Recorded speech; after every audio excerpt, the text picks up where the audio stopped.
मारूफ Palwasha कुक्स official की जनाब इतने सालों के करियर के ऊपर पानी फिर गया। कहते हैं जब भी खुशामद की या एक्स्ट्रा मतलब जो है खुशामद की एग्जाम्पल हम देते हैं तो उसमें लूमड़ी का जो अंजाम होता है उसको ज़रूर अपने माइंड में रखते हैं। तो जब भी आपको कोई भी बंदा पब्लिक पे या किसी भी पर्सनल लाइफ में खुशामद करता हुआ एक्स्ट्रा खुशामद करता हुआ नजर आए तो लूमड़ी के अंजाम को ज़रूर अपने माइंड में रखना। तो यही कुछ अंजाम या कोई रिजल्ट या इस चीज़ के ऊपर जो एक किस्म की मैं कहूँगी कि एक बहुत बड़ा करियर के ऊपर तमाचा मारा एक बहुत बड़े इंस्टाग्राम के पेज ने जो कि पलवशा कुक्स ऑफिशियल अपने आप को एक बहुत बड़ी सेलिब्रिटी समझती हैं, अपने आप को बहुत बड़ा पब्लिक फिगर और हैं भी सही, इसमें कोई शक नहीं है। लेकिन इतना सब कुछ इतनी मेहनत करने के बाद इतना पॉपुलर होने के बाद जब एक पेज उनकी इतनी बड़ी इंसल्ट कर दे तो फिर बंदे को ना शर्म तो हमें भी महसूस हुई है, इस चीज़ का दुख भी हमें हुआ है कि बेचारी ने इतना जोर शोर लिया और उसके साथ क्या किया, एक पेज ने क्या जाती की। आइए बताती हूँ आपको। अस्सलाम वालेकुम माय यूट्यूब फैमिली, कैसे हैं आप सब लोग? उम्मीद करती हूँ आप सब लोग बिल्कुल खैरियत से होंगे जनाब। तो बातें हैं दो तरह की। सबसे पहले मायरा खान के टॉपिक के ऊपर हम बात करेंगे कि मायरा खान आई।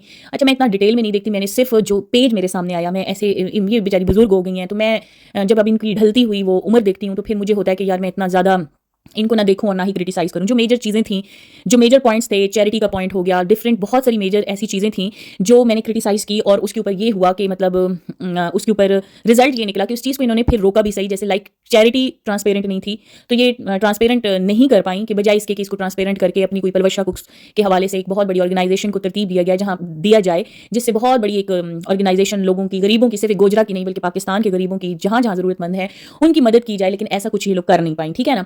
तो इन्होंने कहा कि ट्रांसपेरेंट तो हम कर नहीं सकते, तो उससे बेहतर है कि हम इस काम को ही खत्म कर दें, क्योंकि इस काम के लिए ढंग होता है और ये ढंग से ये काम नहीं करी थी, जिसकी वजह से मैंने इनको क्रिटिसाइज किया। बहुत सारी और भी चीजें थी, कुछ ट्रेंड सेट हो रहे थे, उन सारी चीजों पे आइंदा भी आने वाले वक्तों में अगर कोई ऐसा ट्रेंड सेट होता है जो कि नेगेटिव इन्फ्लुएंस, कुछ उसका पहलू जो है वो किसी और तरह से सोसाइटी में असरअंदाज हो रहा होगा, तो हम उसकी जरूर उसको रेजिस्ट करेंगे, उसके ऊपर क्रिटिसाइज भी करेंगे।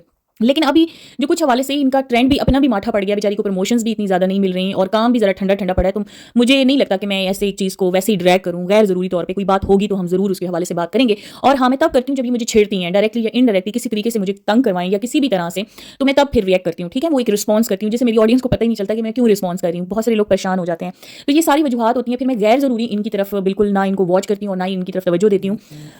तो इस वजह से ना ये रीज़न होती है कि मेरा बहुत लंबा गैप समटाइम आ जाते हैं। अभी मायरा खान का टॉपिक एक बहुत ज़्यादा मेरे सामने आया, तब भी मेरी तवज्जो इस चीज़ पे नहीं गई, लेकिन मेरी तवज्जो तब गई जब मैंने एक बहुत बड़े पेज पे इस बेचारी के किए किराए पे पानी फिरता हुआ देखा। अब जिधर भी कोई बड़ी नामवर पर्सनैलिटी आती है ना, ये नहीं करती कि यार मैं ना जाऊं। अब मैंने इतनी पॉपुलैरिटी ले ली हुई है यही काम कर करके। कोई करीना आ गई भी, लंदन एक ऐसा एरिया है जहाँ पे आते रहते हैं सेलिब्रिटीज़, आते रहते हैं, मतलब ऐसी ऐसी चीज़ें ऑर्गेनाइज होती रहती हैं, तो ये बड़ी चीज़ें मतलब ये होती रहती हैं। और ये शुरू से इनका जो ट्रिक थी ना वो यही थी कि कोई भी सेलिब्रिटी आए ना उसके पीछे भागना शुरू कर दो और फिर उसको अपने साथ जोड़ के तस्वीर या उनकी वीडियोस अपने साथ लगा के व्लॉग शेयर करो। तो जाहिर बात है वो आपको लोग बूस्ट दें या ना दें, लेकिन ये जो सिस्टम है, टेक्निकल सिस्टम जो यूट्यूब का या सोशल मीडिया का, वो एक पब्लिक फिगर जो एक फेस वैल्यू रखता है, जिसकी मिलियन में फॉलोअर्स हैं, वो ऑटोमेटिकली आपकी वीडियो को ऊपर ले जाता है, ठीक है ना। हम अब हमारी भी इतनी रीच नहीं होती। अब जितनी ये पब्लिक फिगर्स के ऊपर अगर हम बात करते हैं, हम सिर्फ थंबनेल पे इनकी रेफरेंस देते हैं, तो कितनी ऑडियंस को हम मतलब हमें देखने आती हैं, इनके बारे में सुनने आती हैं, हालांकि उनको पता है कि यहाँ पे आप नजर नहीं आएंगी, ये आपका प्लेटफॉर्म नहीं है, यहाँ पे आपके बारे में बात हो रही है। तो जिस जगह पे अगर यहाँ पे पलवशा की ही वीडियो अपने साथ शेयर करूंगी या किसी भी सेलिब्रिटी की, तो ऑटोमेटिकली सिस्टम उसको बूस्ट देता है, उसको लोग नहीं देते। लोगों के सामने वीडियोस जो हैं वो यूट्यूब ही जो प्लेटफॉर्म होता है सोशल मीडिया, वही उसको रीच देते हैं। तो ये इसकी शुरू से ये थी, तो बड़ी चालाक, इतनी पढ़ी लिखी नहीं है, लेकिन इसको इस स्ट्रेटजी का पता था कि कम टाइम में कम एफर्ट लगाकर कैसे पब्लिक वायरल हुआ जाता है। तो इसने सबा फैसल वाला जो है ना ट्रिक यूज़ किया था, जो लग गया था। सबा फैसल के बाद जो है इस बंदी को एक बहुत बड़ा जो है एक मतलब लोगों के सामने इसकी पहचान आई और फिर खुद भी काम किया। ये तो नहीं है कि ये बैठ के सिर्फ उसी चीज़ को करती रही, बल्कि अपने काम को जो है मजीद जो है डायलॉग मारे, मजीद बातें की, मजीद जितनी भी अम्मी अबू शब्बू जितना भी कॉन्टेंट बनाया, मेहनत तो की। अम्मी अम्मी बेचारी अगले जहान पहुंच गई, लेकिन इस जहान में जिंदा रखा पलवशा ने अपने कॉन्टेंट में अम्मी को है।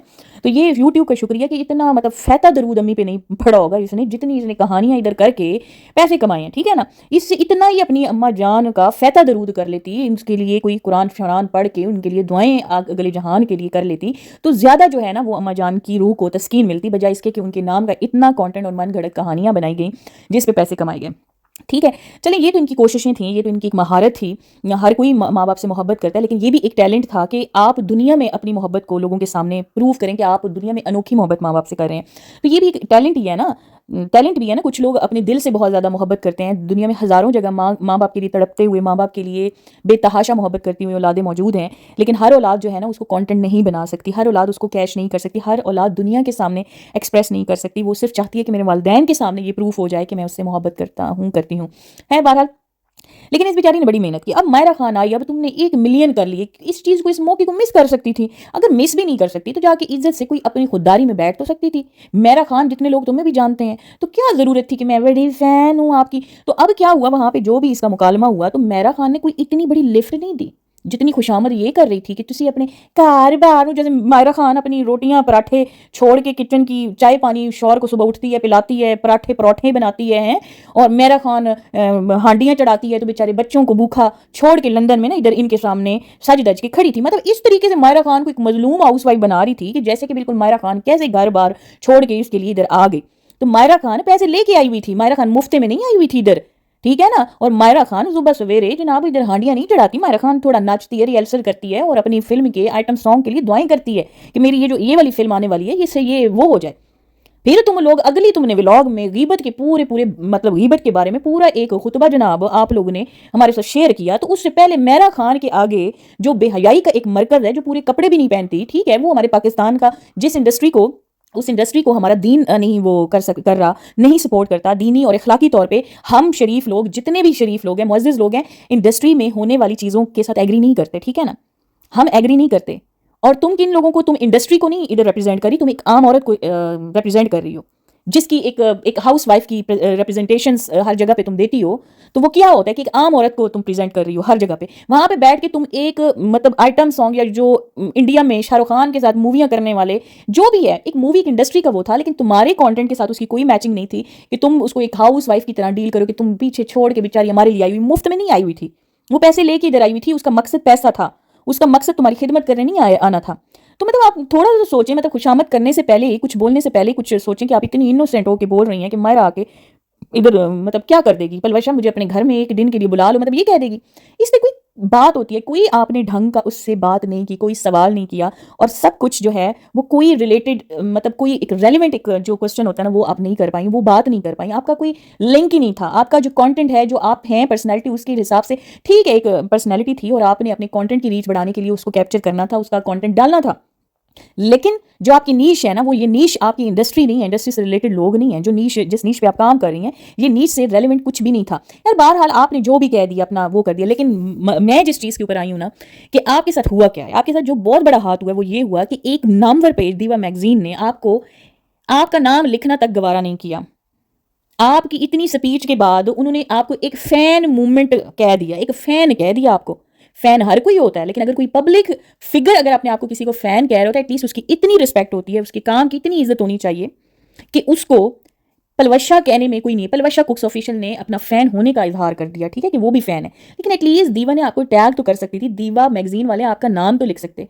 आपकी सोशल मीडिया टीम, मुझे बड़ी अच्छी तरह से पता है, पहुंची है वहां पे, उन्होंने पूरा जोर लगाया कि पलवशा कुक्स ऑफिशियल है, ये फैन इनको मत कहें, ये खुद सेलिब्रिटी है। मैं आपकी पूरी सोशल मीडिया टीम को पहचानती हूँ, जानती हूँ, जिस तरीके से वो वहां पे पूरा जोर लगाया, लेकिन दीवा ने आपका नाम नहीं लिखा, दीवा ने आपको फिर भी फैन ही लिखा। अब मेरे व्लॉग के बाद जरूर उनसे कांटेक्ट करो कि भाई मेरा नाम लिखो, ये तो आपकी किए कराए आपके पूरे करियर पे उन्होंने पानी फेर दिया।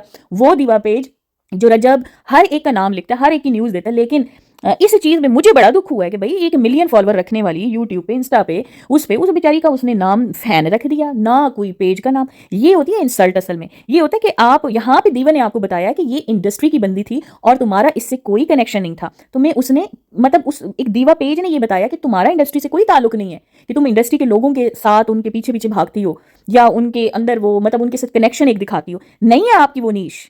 दैट्स वाई उस पेज ने आपका कोई नेम या आपका कोई इंट्रोडक्शन नहीं लिखा। मुझे इस चीज़ का दुख है, आपको दुख हो या ना हो। बहुत सारे लोगों को वहां पे बड़ी हैरानगी हुई कि इस पेज ने आपका तो नाम लिखना गवारा नहीं किया। ये बहुत इंसल्टिंग मोमेंट है और मुझे ये बुरा लगा है। लेकिन मुझे बुरा इसलिए लगा कि आपने इतनी अपनी तरफ से खुशामद की, इतना उसको प्रेज किया, इतना सारा कुछ किया, लेकिन आपको बदले में क्या मिला कि आपका किसी ने कनेक्शन तक नहीं जोड़ा। थोड़ा सा तो लिंक बता देते, पलवशा बात कर रही है मायरा से, मतलब इतने ही लिख देते। लेकिन उन्होंने कहा कोई फैन मूवमेंट था, कोई फैन मूवमेंट था जिसमें कोई फैन बात कर रहा था, कोई पंखा बात कर रहा था। इसी के साथ जनाब दीजिए इजाजत, अपनी राय का जरूर इजहार कीजिएगा। अल्लाह हाफिज।